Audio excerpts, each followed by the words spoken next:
भारत के पर्व केवल उत्सव नहीं होते, वे स्मृति होते हैं।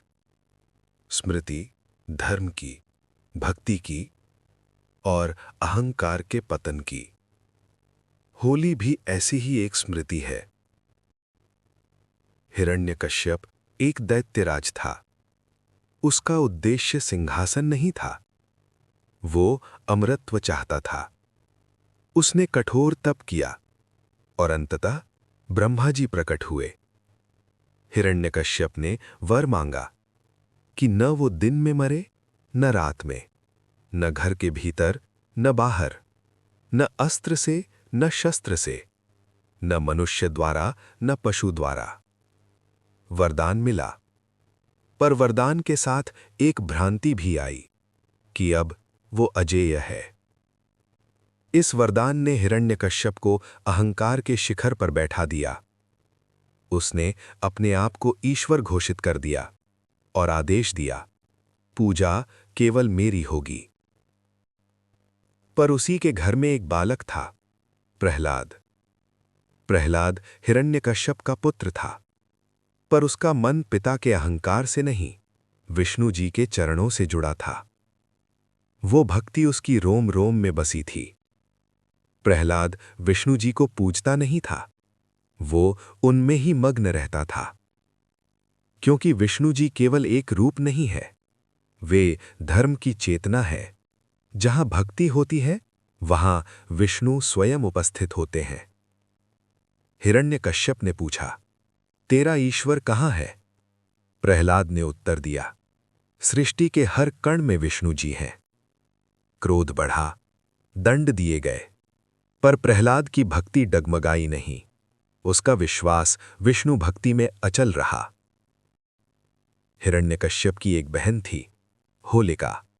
उसे वरदान था, अग्नि उसे जला नहीं सकती। यहीं से अहंकार ने अपनी योजना बुनी।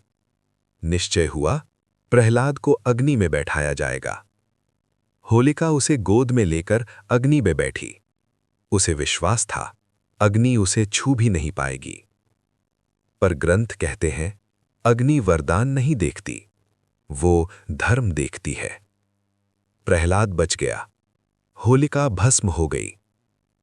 होलिका दहन किसी व्यक्ति का अंत नहीं है, ये उस विश्वास का अंत है कि अहंकार भक्ति से बड़ा हो सकता है। ये स्मरण है, धर्म और भक्ति में स्थित व्यक्ति कभी अकेला नहीं होता। उसी क्षण धर्म ने नया रास्ता दिखाया।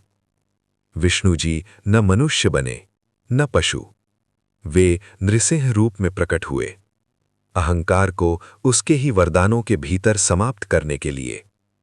और इस तरह भगवान नृसिंह द्वारा हिरण्यकश्यप का अंत हुआ और धर्म और भक्ति की स्थापना हुई।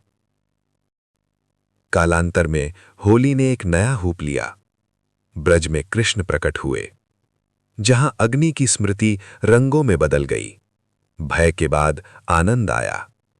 होली केवल अहंकार के अंत का पर्व नहीं रही, वो भक्ति में डूबे जीवन का उत्सव बन गई।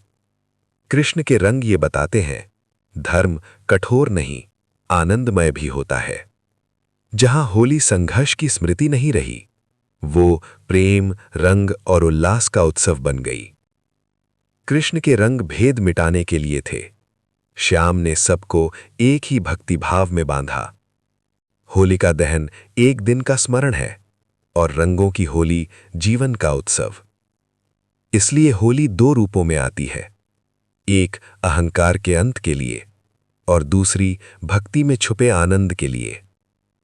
होलिका दहन याद दिलाता है, अहंकार कभी सुरक्षित नहीं होता, और रंगों की होली याद दिलाती है, कृष्ण भक्ति सबको एक करती है। इसलिए होली सिर्फ पर्व नहीं है, ये धर्म की स्मृति और भक्ति का उत्सव है। कृष्णाय वासुदेवाय हरये परमात्मने प्रणतः क्लेशनाशाय गोविंदाय नमो नमः। ओम नमो भगवते वासुदेवाय। जय श्री राधे कृष्ण।